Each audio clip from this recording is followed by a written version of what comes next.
What I did would shock even you. My husband never thought I'd be capable of something like this after 12 years of marriage.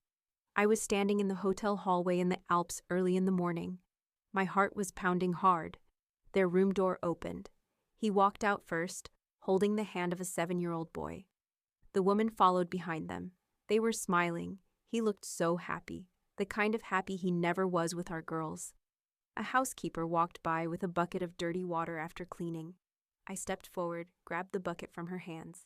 It was heavy and cold. I dumped the whole thing over his head. The water ran down his face, his neck, soaked his shirt. He froze, drops falling from his chin. I just stood there staring straight into his eyes. Inside it felt like relief mixed with pain. But to understand why I got to this point, we need to go back. It all started with one phone call. He was on another business trip in the next state over. I called just to check in.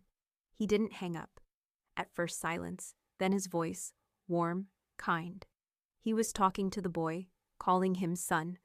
They were at an arcade, rides making noise, the kid laughing. My hands went ice cold.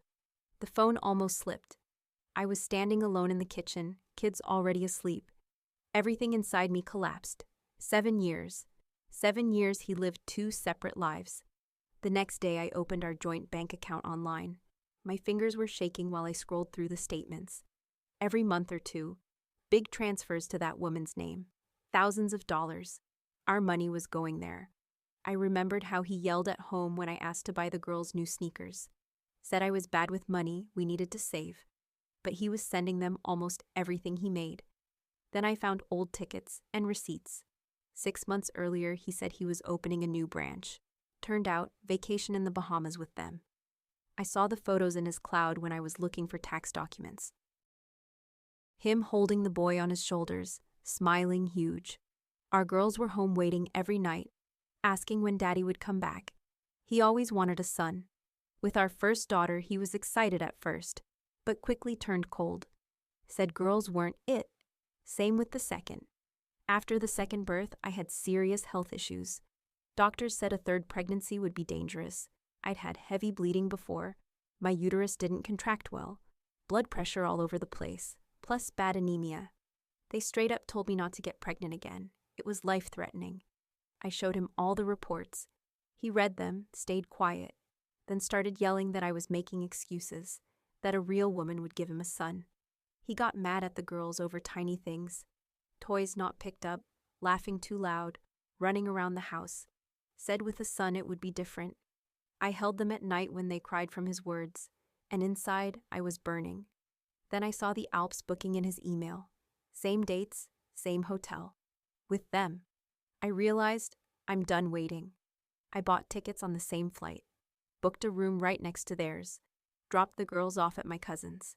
They hugged me tight, asked why Mommy was flying alone. I smiled, said Daddy would be back from work soon. Inside, I was breaking apart. The flight felt endless. I stared out the window thinking only about his face when he saw me. At the hotel, I barely slept. Through the wall, I heard him playing with the boy, tossing him up, laughing loud. The kids squealed with joy. At home, our girls always walked quietly, scared to make him mad. In the morning, I went out to the hallway, pretended I was looking for something on my phone, saw them come out together. He carried the boy on his shoulders. She walked beside, holding his hand. They looked like a normal, happy family. The day after I got back, I went to a lawyer, told her everything, the 7 years of the other family, the money, how he yelled at the girls and pushed them away. Showed her all the screenshots, tickets, everything. She said it was a strong case. Financial abuse, emotional abuse toward the kids. We filed for divorce right away. He came back a week later, banged on our apartment door. I wasn't living there anymore. Called nonstop. I didn't open. Then his lawyer sent a letter warning that if I asked for too much, he'd fight for custody. I found an old draft email of his. He planned to leave us in a couple months, give me almost nothing, and take the girls because he got unlucky with daughters. Now I'm stuck. If I show everything in court, we get the house, good child support, compensation for how he damaged the girls emotionally. But then the truth comes out. The girls will know about the other family, the son. They'll cry, ask why Daddy didn't love them the same. Or I settle for less. Keep it secret so they don't hurt even more. My hands shake just thinking about it. Yesterday we had the last meeting with the lawyer before court. I sat staring at the thick folder of evidence. Every page's nights I cried alone, explaining to the girls why Daddy missed their school events. The bucket in my hands in the ALPS. Back then I felt strong. Now I feel empty. This morning I got an email from that woman. She wrote she didn't know about me or the girls. He told her he was divorced long ago.